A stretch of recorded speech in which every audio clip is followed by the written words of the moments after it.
Introducing Naturally You, a podcast celebrating the unfiltered stories of inspiring women, each one as rare, radiant, and resilient as a natural diamond.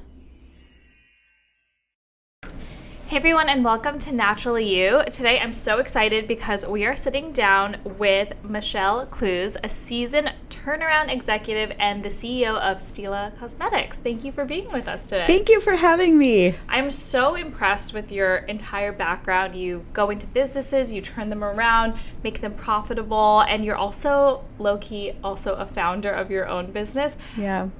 I feel like, how did you get to the point of even becoming a CEO of a business? Like, I feel like that's so difficult in these like huge corporations. It was completely by accident. Mm-hmm. So right out of business school, and I went to business school to change careers because I was a creative, a designer by training. Okay. And so out of business school, I went to the Boston Consulting Group. And why did you want to change careers? You know, it's funny you ask that. I have not told the story very often, but when I first started my very first job in design, and this was a long time ago before Shopify, when people were willing to spend $2 million plus on a custom website because all the coding was basically from scratch, back end was completely from scratch.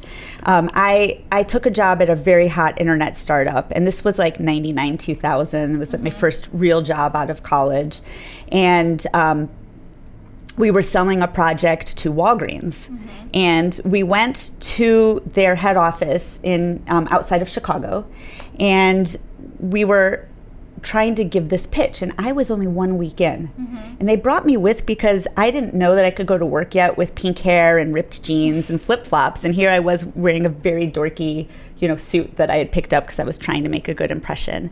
And so we were in the pitch, and I was brand new, and I wasn't sure if I was allowed to speak. So I was like, am I allowed to speak? And I realized we were going to lose it.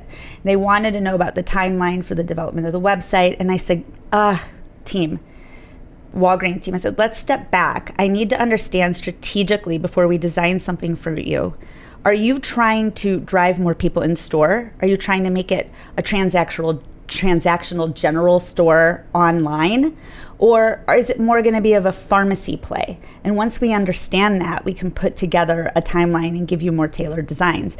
And because of that, we ended up selling the work, and I ended up leading it. And that was like an incredible opportunity very early in my career. But it made me realize that I was probably better at the business side of thinking of design and not actually doing it. And the truth is, I tried doing it because I still rebelled against that business side for a while. And I could never really get the visual that was in my head on the screen or on paper. And so I felt like there was this big disconnect. So I just leaned in to the business side, and then decided at one point a few years later that I would go to business school. Mm-hmm. And when I was in business school, as education should do, it changes you, and it changes the way you think and what you want to do.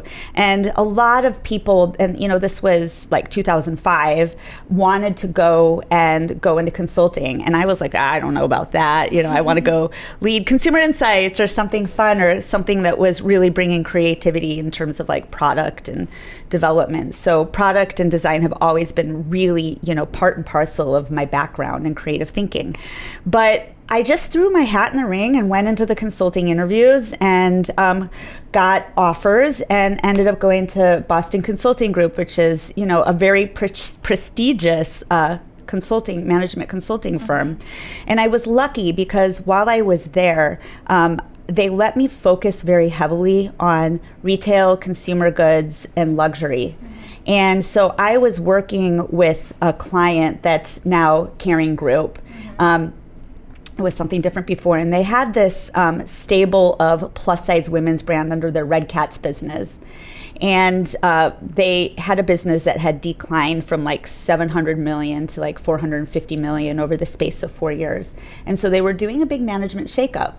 And the CEO of Red Cats US was my client. And we were sitting at Keen's Steakhouse over gin and tonics. And he said to me, and I think I was 34, 35 years old. And he said to me, Michelle, can you just step in and help me figure out what to do with this business?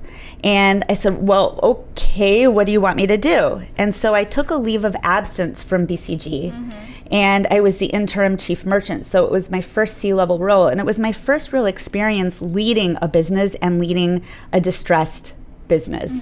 And I loved it because when you're in a distressed business, there are a couple things when you're a new leader coming in. You know, people are resistant to change. But when a business is not performing, there's a different sense of urgency. And so I think that as a new leader, you have a lot more people listening to you or willing to try new things when you know that time and money is truly of the essence. And it's not that different when you're scaling a startup. You know, time, money, those decisions can be urgent. And people really need to band together and think much more creatively than business as usual. And I think that, you know, in a lot of big conglomerates, you can, not that people get lazy, but you can kind of fall into a rhythm where that sense of urgency and that need to think creatively and pivot on a regular basis just doesn't happen. And so it was so invigorating to me that I realized what an incredible opportunity this was. I love doing turnaround work. And so I did that, you know, I finished out my secondment, and during that time, my husband took a job in Australia. And so I was just really lucky when I moved with him, because I tried staying here. That did not work. Tip for anybody, you want to keep your marriage together. Australia's far away. Yeah, maybe don't be like as far as you can possibly be. So I did move, and very quickly I found a job as the CEO of a large business that was in turnaround. And so that was really, and you know, I could walk through more of my CV, but that was a long. I'm guessing that you were able to turn around the Red Cat business? No, actually what I did, that's a really good question. What I did was I said, we probably could turn it around, but it's gonna cost us a lot of money. And so I said, I think the better thing to do is probably, you know, keep part of it running and sell off some of the other assets. And they brought in a very experienced full-time CEO named Dawn Robertson towards the end of my time there. And we didn't have a CEO when I was there. So it was basically me running the show. And, you know, she helped then shepherd them through that. But it was called Avenue. It was a plus-size women's business. And, you know, it was an important business at that time, and it did remain, you know, an important business for a long time. But it was really about how do you take the assets that are still of value, like the online website, and how do you get rid of some of the really expensive assets like stores, which are very costly to run and require a very different skill set, and, you know, take those and do something else with them. So when did you get that reputation of being like the turnaround CEO? You know, was it in Australia? I've done a lot of turnaround work and only one growth job, and this is my 5th CEO role. And I don't think anyone ever called me the turnaround girl or the fixer girl until I was at Stila. And an article came out and they called me the fixer CEO. And now when you Google me, it's one of the first things that comes up. And so now I think I'm just leaning into it because I'm like, okay, yeah. I mean, fixer CEO sounds way sexier than turnaround CEO. I mean, turnaround, where are you going? You know, I don't know. It's a weird term. Yeah. So I'll take it and I'll own it. So you were in Australia, and that's also when you started your own. No, I had 2 tours of duty in Australia. Okay. So I took the helm of a really iconic Australia-New Zealand jewelry chain. Wow. So you were in jewelry. Yes, but fast fashion accessories. Okay. So it was more like the major competitor to Claire's Boutique of the East. So they were present in 23 countries, and they had 600 doors. And it was a quite large business, but it had been in double-digit decline for several years. And I was there, and I guess about a year, and it was the end of 2012 that I got promoted to the group level CEO. And under that umbrella, there were 2 accessory brands and 2 home decor brands and an intimate apparel brand. So really kind of consumer-oriented goods, and mainly for the most part female-oriented kinds of consumer goods businesses, retail businesses. And I realized when I took over the other brand, that they were selling about 30% of the same products, because we shared some design team and some factories with the other brand, and they had a really great CEO named Shane, and they were just killing it. And part of it was because they had newer store fit outs and everything. So as the group level CEO, my boss, who owned the business but had kind of stepped into a chairman kind of role, and the other CEOs and I got together and we decided that we would transition the original stores, which were called Diva, into Lovisa stores, and we did this major like rebadging of all the stores, like one by one. They would basically come in and do this like fast changeover overnight. Oh, wow. And re-merchandise it. I honestly to this day don't know how we did it that quickly, but all I can say is we had some incredible team members that somehow were pulling rabbits out of a hat like every single weekend that we were doing this. And so it was a way for them, for the business to really grow the Lovisa brand, which exists today and has actually IPO'd. Oh, wow. So sometimes you have to make really tough decisions and turn around for the best of, the whole organization. And then you had a few roles in fitness as well. So you've Yeah. been in all facets of different industries. And so when you were at Pure Barre, you were telling me earlier, like, how did you get into like the fitness world? So it was right after the role in Australia. Yeah. So I was in Australia for just shy of 3 years. And I moved back to the US, and the idea was that my husband would relocate within a year with me. And so I was doing some advisory work here and there, trying to figure out what I wanted to do next. And I accidentally became a competitive distance runner. Okay.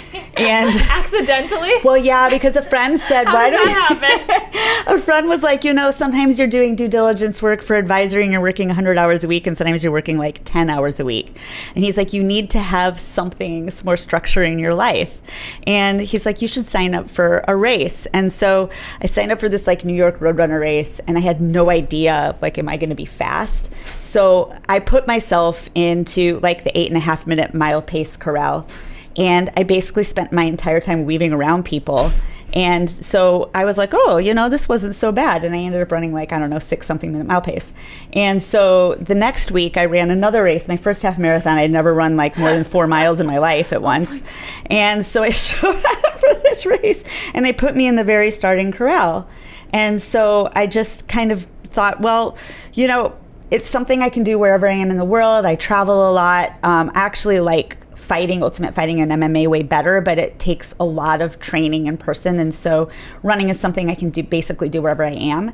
And so I just stuck with it. And it's been a decade now, I guess 10 and a half years that I've been, running competitively, and almost every year I'm nominated for New York Roadrunners Runner of the Year in my age group. So I'm not out there getting maker sponsorships or an Olympic trials qualifier, but I'm doing pretty well for my age. Wow, that's extremely impressive. So you got into fitness accidentally. Yeah, and then L. Catterton called me. They're the private equity firm that at that time had just purchased Pure Barre. But they called me about a couple other jobs, and they didn't feel right for me. I actually declined interviewing for them. And they called me back and they said, when we talked to you, you mentioned that you were getting into running. Have you ever done bar? And I was like, nope. And they said, well, we're looking for a CEO of Pure Barre. So at that time, I lived in Williamsburg, Brooklyn, and there was a studio owned by this incredible franchise owner named Becca. And I went over to her studio, and I was like, I took the class, and I'm like, what was that? That was horrible. And then the next day, I couldn't move. Yeah. I know, I couldn't move. I was like, whoa, what just happened to me? And I thought, I think I'm fit, but I can't move. So clearly, this activity is doing something that I need.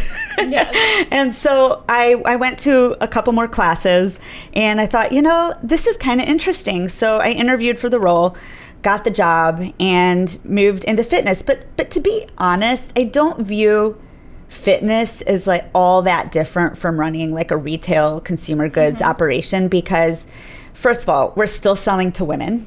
which has been what most of my career is doing.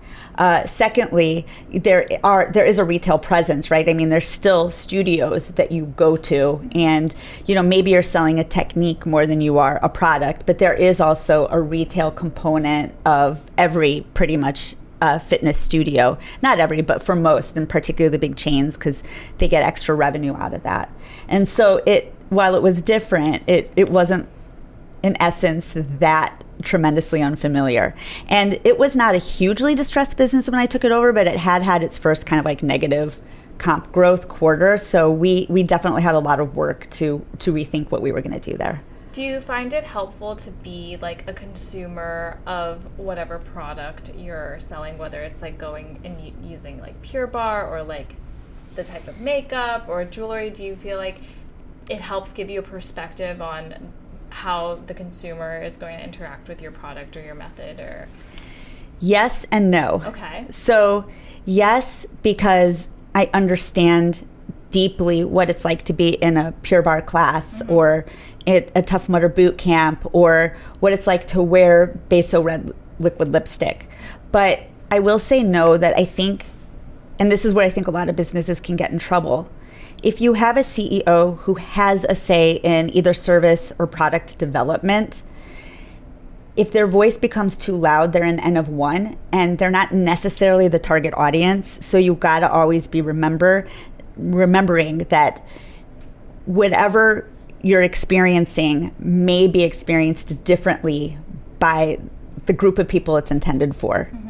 And so if you can keep that in your mind, then I would say yes. But I just, I caution everybody out there who's thinking about, their own opinion to make sure that it doesn't become the loudest voice in the room when you're making decisions on product or service development. But when you were at Pure Barre, you decided to start your own product line. Yes, I did. So tell me about that and how that differs from being like a CEO of like a larger business and being like a founder of your own product. Yeah, well, I think it was the most humbling experience in my life to become an entrepreneur.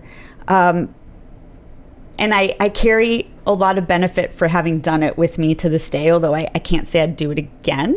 So tell me about how that came about. Yeah, I will, and then I'm going to go back and answer your question. So when I started at Pure Barre, they wanted me to wear leggings to work and sneakers, and I was so I'm a little bit of a fashionista, and I was so used to wearing cute dresses and heels and carrying cute little handbags, and I was so utterly uncomfortable with it. And so I had to go start buying activewear, and like cute activewear, because back then particularly, but still today, girls will wear sets and matching cute outfits into the studios.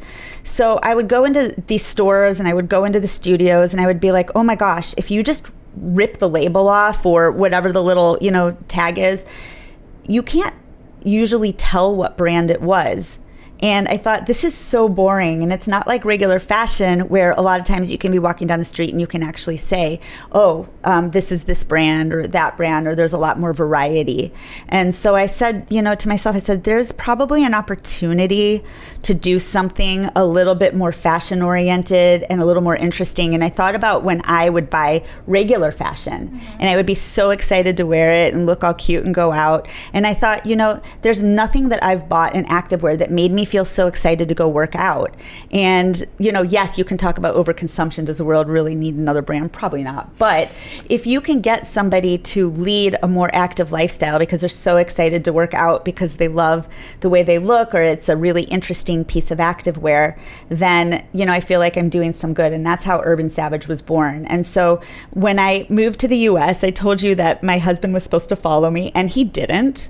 He loved his job. And so it was really challenging when I was at Pure Barre. And so I decided to leave and become an entrepreneur for the first time. And so now I'm going to go back to the original question you asked when we moved on to this. And you said about how it's different. And, I'll tell you, I think that when you become a CEO and you've done it for a couple of times like I had, and I was still I think maybe I was 40 at the time or 41 at the time, I wouldn't say that I had necessarily a big ego, but I thought that, of course, people will listen to me, people will call me back. My name or the titles I've had are important enough for people to at least take my call. But the truth of the matter is, it isn't. And nobody really cares what you did. They just know what you're doing now and that you're a small business. And it was a real struggle for me. And I also was used to having a whole team of people. And I think that you can get something in your head that, like, yes, I could do everybody else's jobs. But the truth is, I'm actually not suited to do most people's jobs. And I think, it gave me a lot of respect. So even being a CEO, my job is different than the rest of the teams, but I don't think my job is any harder. It's just different. And I carry that with me a lot more strongly now because of my experience being a founder and realizing just how hard it was. I mean, I was the accountant at first. I was the designer. I had to learn how to create technical specs. I had to learn how to do fabric testing. I, had to learn about the different kinds of zipper types and stitching types. And, it was just incredible. And then I had to crisscross the world. And I say world because I was living in Australia at the time, and I was trying to get into Carbon 38 and, Bloomingdale's, which I thankfully did. But I was the salesperson with samples in my backpack hauling around. And when you do everybody else's job, you realize, you know what? These jobs are not easy. There are people who are far more suited for them than I am. And I really believe that today. And that's the power of being in an established business, is that you have a team. And it's not about the me, it's about the team. And I play a role in that team, which I view as kind of like an organism that's shifting all the time depending on who's in it, who's out, what the results are like, what is the mood or the vibe of the team. And I am just one piece of that, and not the most important piece at any given point. Are there any lessons that you learned from being an entrepreneur that you take with you into your role as CEO now? Oh, I don't even know where to begin on that one, but I will say I am much more competent in accounting and finance than I've ever been. And, I'm much more humble now. And I realize, I think that as a green CEO, and you got to remember, I was like 35 or 36 when I was first running what was actually a very large business, hundreds of millions of dollars in business and eventually $1 billion conglomerate. And, I think that you don't know what you don't know, but you feel the need to justify being in that role so young. And so it could be really hard for me back then to admit when I didn't have an answer. And now I'm very comfortable saying, you know what, I don't know. Let me think about it. What do you think? What do we need to do to come up with some ideas on how to solve this? And so in 2022, you became the CEO of Stila Cosmetics. Yeah. Is this your first foray into the beauty world? Yes and no. So when I was at Boston Consulting Group, I did some advisory work in beauty, and I had done some due diligence work in the beauty space. But it was my first time actually being embedded in a beauty business. And it is like a legacy beauty brand. Yeah. So were you brought in to be the fixer? I was brought in to make sure we could just bring the brand back into, growth mode. And I feel like the beauty world is so competitive. There's so many like new brands popping up, legacy brands, and it's really hard to kind of, create your niche or like stand out. So what do you think are some keys for, I still use like the Stila liquid liner. It's like my go-to. And I feel like, how do you still like keep the brand like relevant, present in everyone's day, but with all the noise and all the competition always popping up?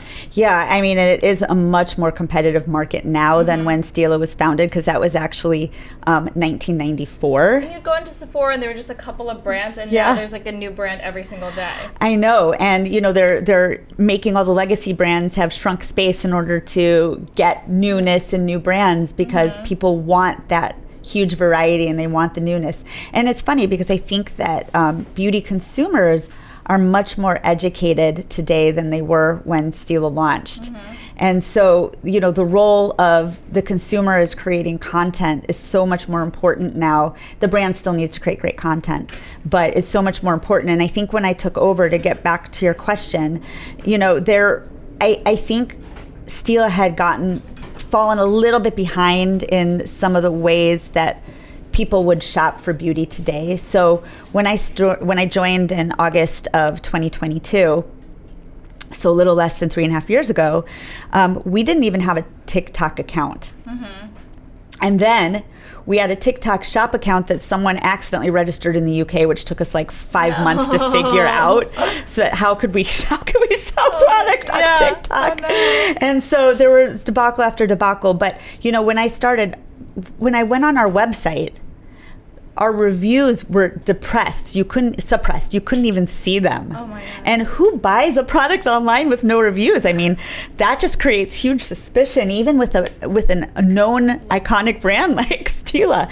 And so we had some work to do in revamping the website, but also, YouTube. And YouTube was probably the first social media channel where I think consumers started taking control of kind of the content narrative. Mm-hmm. And, you had like the early YouTubers like Michelle and everybody, and they, we were not posting content on YouTube. In fact, in the 12 months rolling before I joined, we had posted 2 pieces of content. One of them was like a rerun that was like 5 or 6 years old, and one of them was something that we had created for Pride Month that I think we were actually using for the 2nd year in a row. So we were not present in the areas like the social media channels where consumers were finding out about not only brands, but new products. So the good news is, just like yourself, our liquid liner somehow was still all this time the #1 prestige liquid liner in North America. And so they knew us for that, but they didn't necessarily know us for the new launches. So it was hard to have a lot of successful new launches without speaking to that audience.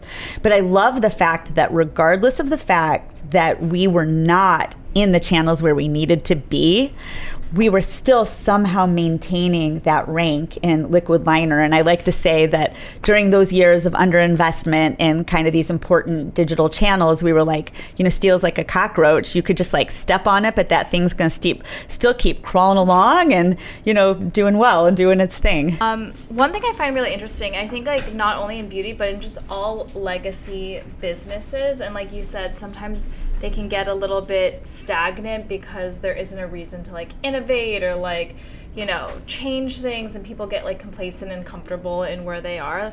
What advice, or not even advice, or like tips do you have, or things that you're implementing to make sure you still have that prestige and that legacy of a brand that everyone knows is familiar, but that you can still appeal to like the new generation, Gen Z? Like, how can you make something like not old, but like legacy feel like fresh and like exciting again? Well, I mean, I think the good thing is in beauty, most brands, not all, because there are definitely some brands that appeal to very specific demographics, but it's a little bit less focused than a lot of other consumer goods brands. Mm-hmm. It's a little bit more like food in that regard. And actually we heard, and I'm going to come back to your question, because mm-hmm. we heard from the CEO of Ulta during a brand conference that I was sitting through just over a year ago. So it was a former CEO. And he talked about Ulta seeing cross-generational shopping on the same branded space to be on the uptick. So I think that there is some learning going on from the younger generation. I think it's interesting because we've done some studies and we've read some studies that showed that parents were taking trend ideas and learning about brands and how to use different products from their kids. Well, there's the Sephora teens or whatever. Yes, right? Yes. All these like 12-year-olds having their birthday parties at Sephora. I know. And they can really fuel a lot of viral moments. You saw it happen with Drunk Elephant, for mm-hmm. example. But then we're starting to see the inverse happen, where you're starting to see these kinds of Gen Zers and even some of the alphas taking input from their parents. So I think we have a core group of people who are like 35 and older who remember Stila's heyday when, we had 3 full, branded fixtures at Sephora, which we don't have any longer, but that happened before my tenure.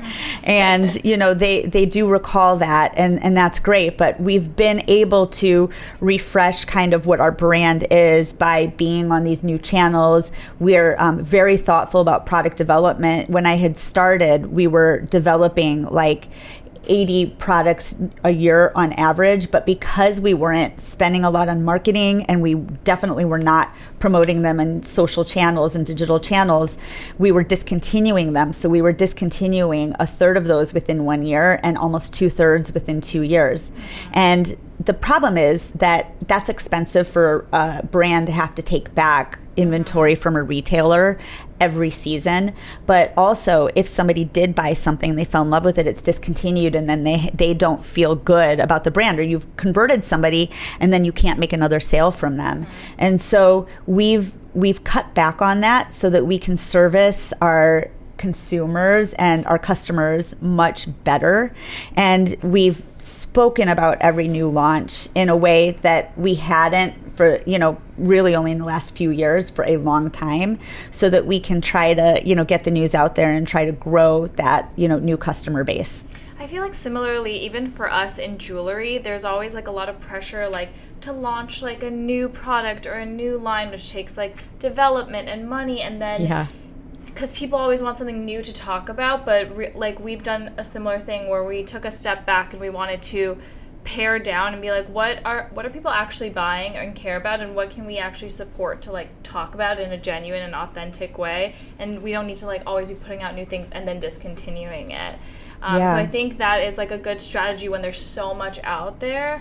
It's true. And, you'll never hit it always right, as I'm sure you know. So even though we've cut back on launches, newness is still important, but we try to be more thoughtful of it. And I will say, because it takes in beauty, and I don't know how it is in fine jewelry, in fast fashion jewelry, it's quick, but in fine jewelry, or in beauty, you have regulatory and claims, you have stability testing. So in general, it can take like 18 months to launch a new product. And so the first launch fully under, the new management team's control was just August of 2024. And thankfully we've had a hit each season, not hits across everything we've launched, but at least one hit per season since that period. So that's been 3 full launches since then. And before that, we hadn't had like a mega hit since 2017. Wow. So it was a long time. Congratulations. Thank you, but it's really, that congratulations is for the whole team because, like I said, I'm just one person. So to just quickly transition to jewelry for a second, we always play like a fun diamond game, and just to show you different styles of diamond engagement rings, you can tell me maybe, I don't know, what type of executive or what type of woman do you see wearing each of these types of styles? Oh, this is so fun. I hope I don't offend anybody. No. It's just, it's your personal opinion. No offense should be taken. That's my second favorite one you just pulled out. So this is a 5.8 carat oval set in a split shank pave solitaire platinum ring. I mean, this is like a wealthy Texas wife. I feel like this is Texas Hunting Wives vibe right here, because it's stunning and it is showy, and it's like classic with a twist. Yeah, for sure. That was your second favorite. Let me see if I can figure out what your first favorite one is. The next one we have is a 4.6 carat fancy yellow radiant set with white tapered baguettes on a platinum ring. This one is totally for the executive boss babe who wants something that is just like a little bit different, because like it is a fancy yellow diamond, but it's not, and it's huge. Notice she said it was like, 4 point something carats? 4.6, yeah. Yeah, mega huge. But, it speaks like, wow, I'm expensive. But it is like, I also don't need something super traditional because I'm yellow. I love it. This is the one I would buy. This is you. The next one we have is a little bit different. This is a 4.5 carat marquise set in yellow gold with a knife edge pave band. Yeah, I think this is somebody who really has kind of a taste for, well, clearly if they're thrifting a lot, they're not affording this kind of rock, but it's like the shape, the delicateness of it, it feels very old school. And so I feel like it's for somebody who might be a little bit more of kind of a hippie kind of person, somebody who, you know, More is like a little bit, a little bit more offbeat. And last but not least, we have an emerald cut diamond, 5.5 carats, again with tapered baguettes. This is absolutely stunning. But this is the most traditional of all of them. Mm-hmm. So I feel like this is for somebody who maybe isn't fully confident in their own style or wants something that's classic that they don't think they're going to get sick of in like 100 years. But it's definitely not for somebody with a huge, daring, bold kind of personal style or even personality. Very classic, traditional. Thank you so much for playing. Everybody's laughing at me. So, what was your engagement ring? So I don't wear it anymore because I got bored of it, and it was beautiful. I still have it somewhere. I hope my husband doesn't ever listen to this. But all your jewelry is so beautiful. And he bought it all. He's got great taste. But it was just a classic solitaire. Mm-hmm. And, you know, I started trying to stack it with other things to make it a little more interesting. And then about 10 years in, I was just like, screw it. I am so over something boring. And, you know, I go through phases of like wearing different jewelry, but I like things that are like just maybe a little bit different.